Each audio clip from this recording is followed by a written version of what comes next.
नमस्कार, स्वागत है आपका बीटीवी न्यूज में। आपके साथ मैं हूं सना और आइए करते हैं खबरों की शुरुआत इस खबर के साथ। कांग्रेस कार्यकर्ताओं ने स्कूली छात्र छात्राओं और अभिभावकों के साथ मिलकर एक पत्र जिला प्रशासन को सौंपा है।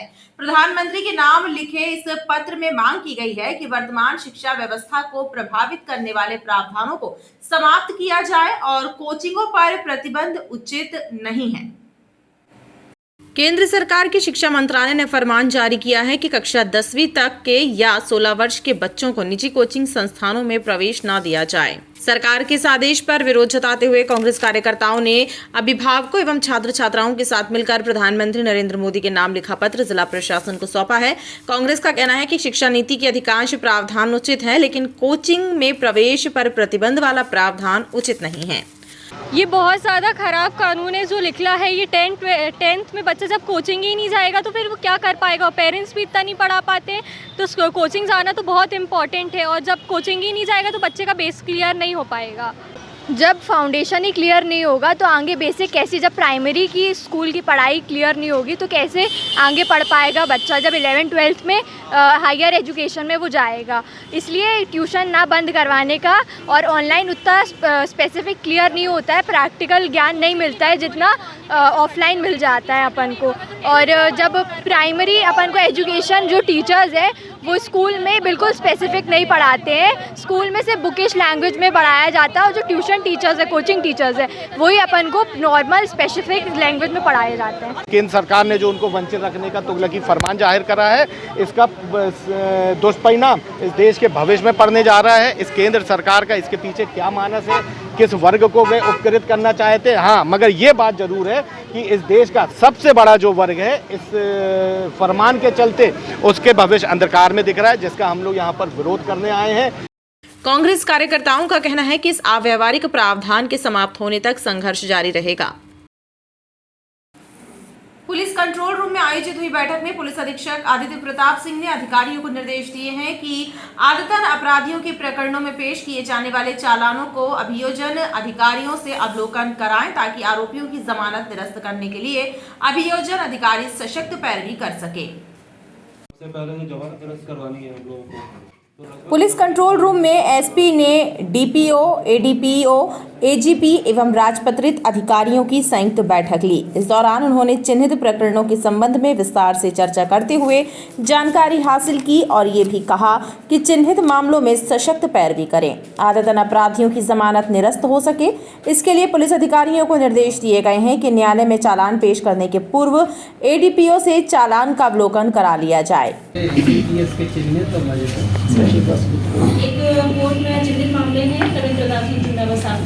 देखिए, आज हमारे सभी डीपीओ, एडीपीओ और जीपी कार्यालय के हमारे सभी एजीपीज, उन लोगों को बुलाया गया था।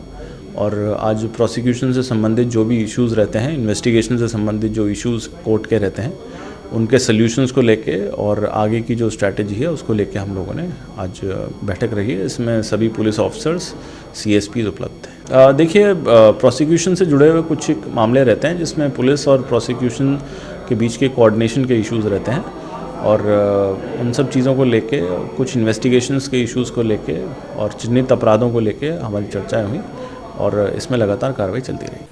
लोक निर्माण मंत्री राकेश सिंह ने शहर में पेयजल आपूर्ति के समुचित इंतजाम सुनिश्चित करने के निर्देश नगर निगम के अधिकारियों को दिए हैं। सर्किट हाउस में आयोजित हुई बैठक में लोक निर्माण मंत्री ने सीवर लाइन के कार्यों को समय सीमा में पूरा करने के भी निर्देश दिए और लापरवाही या विलंब होने पर ठेकेदार पर कार्रवाई करने की बात कही है। उन कामों के कब तक पूरे होने चाहिए थे, कितने विलंब से वो चल रहे हैं, इसमें क्यों विलंब हो रहा है। शहर में चल रहे सीवर लाइन के कार्यों को तेजी से पूरा करने के निर्देश लोक निर्माण मंत्री राकेश सिंह ने दिए हैं। उन्होंने सख्त लहजे में कहा कि सीवर लाइन के कामों में काफी देरी हो चुकी है एवं इसमें और विलंब बर्दाश्त नहीं किया जाएगा। अधिकारियों एवं ठेकेदारों को कार्य की प्रक्रिया में बदलाव लाना होगा एवं कार्य की समय सीमा तय करनी होगी। वहीं सीवर लाइन कार्य के दौरान खोदी गई सड़कों के रेस्टोरेशन के कार्य की गुणवत्ता का भी ध्यान रखा जाएगा। इसके अलावा गर्मियों में जल संकट की समस्या दूर करने के लिए भी तैयारी सुनिश्चित करने के निर्देश दिए हैं। उन्होंने कहा कि पहले से ही ऐसे क्षेत्रों को चिन्हित कर लिया जाए एवं विधानसभा और वार्डवार प्लान तैयार करने की भी हिदायत दी है। सीवर लाइन पर भी विस्तृत चर्चा हुई है, उसके कारणों पर भी जहाँ जहाँ विलंब चल रहा है या काम की गति धीमी है या उसकी गुणवत्ता ठीक नहीं है, उस पर भी चर्चा की है और ये तय किया है कि जल्दी ही वापस से हम बैठेंगे और उस बीच में उनको हर काम के बारे में, उसके जितने भी प्रोजेक्ट्स चल रहे हैं सीवर लाइन के, उन सबकी समय सीमा और वर्तमान में काम की स्थिति की तैयारी के साथ में आकर बैठना है।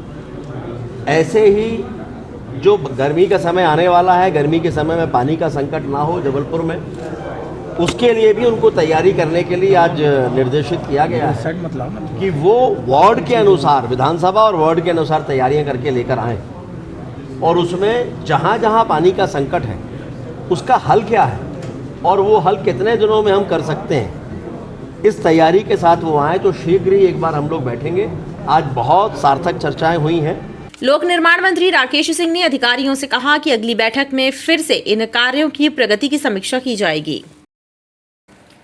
मिलावट से मुक्ति अभियान के तहत खाद्य सुरक्षा विभाग के अमले ने शारदा चौक स्थित लांबाजी नमकीन एंड स्वीट्स का निरीक्षण कर उपयोग में लिया जा चुका 20 लीटर कुकिंग ऑयल का विनिष्टीकरण कराया एवं निगम की टीम ने 2000 रुपए का जुर्माना भी लगाया। वहीं खाद्य सुरक्षा अमले ने गंगानगर में ओम प्रकाश बेकरी पर भी 12,000 का स्पॉट फाइन लगाया और मानस भवन के सामने स्थित बर्गर सिंह में भी तेल एवं खाद्य सामग्री के नमूने लिए।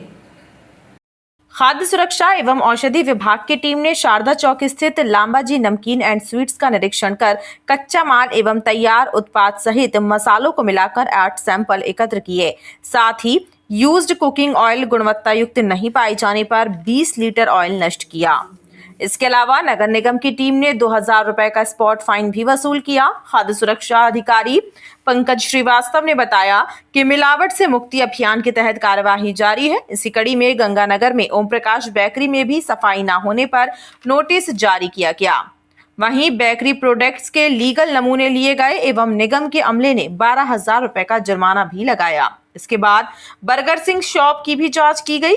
खाद्य पदार्थों के सैंपल लेकर जांच के लिए भेजे गए हैं।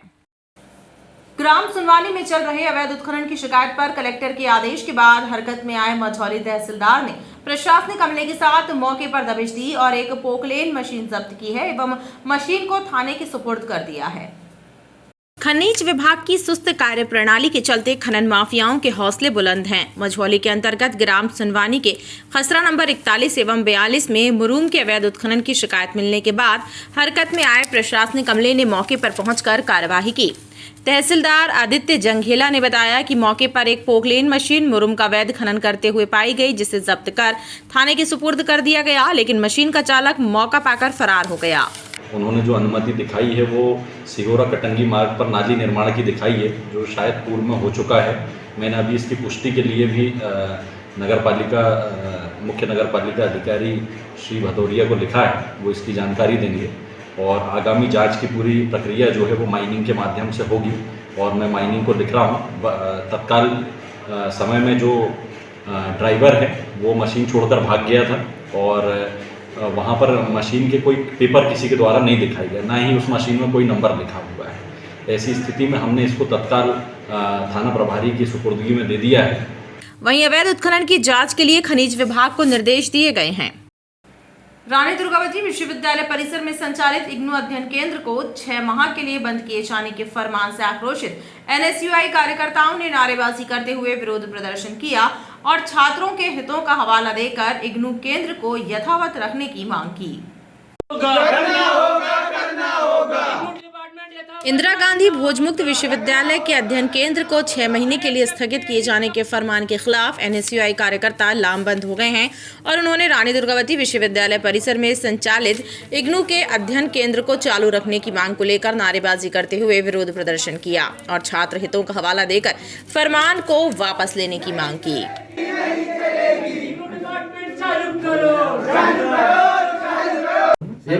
सुनने के लिए जब है ना लीडर सर, हमारा निवेदन है आपसे सर, हम सभी छात्राएं यहाँ पे अध्ययन करते हैं। कौन से प्रोग्राम के मतलब कहाँ पे सर, हम राष्ट्रीय कि क्या कारण है जिससे आप 6 महीने के लिए इग्नू डिपार्टमेंट को स्थगित कर रहे हैं। सर्वप्रथम तो उनके पास जवाब ही नहीं है कि आप इग्नू डिपार्टमेंट को आप स्थगित कर रहे हो, तो उसका उनके पास जवाब ही नहीं था। आप लोग तो खुद वहाँ पे मौजूद थे, आपने देखा कि हम सिर्फ और सिर्फ उनसे जवाब मांग रहे थे। आज हमने अपना शांतिपूर्ण प्रदर्शन कर उनको ज्ञापन सौंपा है। अगर हमारी मांग 48 घंटे में पूरी नहीं की जाती तो हम लोग उग्र आंदोलन के लिए बाध्य होंगे और पूरे इग्नू डिपार्टमेंट में तालाबंदी करेंगे।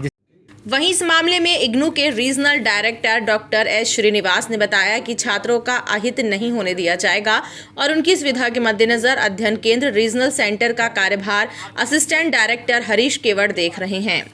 और हम नहीं चाहेंगे कि कोई भी स्टूडेंट को कोई असुविधा हो। और इस पूरे ग्रुप में प्रकरण में आज तक के कोई स्टूडेंट ने आके नहीं बताया, जबकि स्टूडेंट्स के साथ हमारी मीटिंग कब पिछले सप्ताह हुई थी, अभी रविवार को हुई थी, ठीक है, 14 फरवरी को हुई थी, मौखिक मतलब एक प्रत्यक्ष रूप में, ऐसा भी नहीं कि इसके पहले online mode, face to face, ठीक है। उस समय स्टूडेंट्स आके कहते हैं सर ये कम से कम अच्छा तो हुआ एक कदम, ठीक है ना। उसके बाद परस्पर पिछले 1.5 महीने से परस्पर हम लोग जो परामर्शदाता एकेडमिक काउंसलर्स हैं उनके साथ हम लोग संपर्क बनाए हुए हैं ताकि इस प्रकार की कार्रवाई ना होते हुए वो आके स्टूडेंट्स को जो देना है वो दे।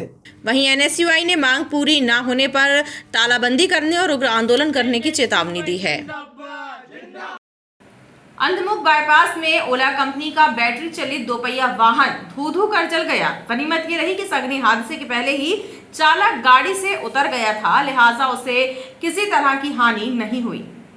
बताया जा रहा है कि तिलवारा घाट क्षेत्र में रहने वाला अब्दुल रहमान किसी कार्य से अपनी ओला ई बाइक में जा रहा था। उसी दौरान अंधमुख बाईपास के समीप अचानक गाड़ी गर्म हो गई और आग लग गई। देखते ही देखते बाइक जलकर खाक हो गई। वहीं इस घटना को लेकर चर्चाओं का बाजार गर्म है। और अब एक नजर मौसम पर। मौसम में आए बदलाव के बाद मौसम वैज्ञानिकों के द्वारा संभाग के कई स्थानों में गरज चमक के साथ बारिश होने एवं ओलावृष्टि होने की संभावना व्यक्त की जा रही है। मौसमविदों के अनुसार अधिकतम तापमान 26.6 डिग्री सेल्सियस दर्ज किया गया, जो सामान्य से 3 डिग्री कम है। वहीं न्यूनतम तापमान 15.6 डिग्री सेल्सियस रहा, जो सामान्य था। इसके अलावा उत्तर पूर्वी हवाएं लगभग 6 किलोमीटर प्रति घंटे की रफ्तार से चल रही हैं। और खबरों का सिलसिला लगातार जारी रहेगा। आप देखते रहिए BTV न्यूज।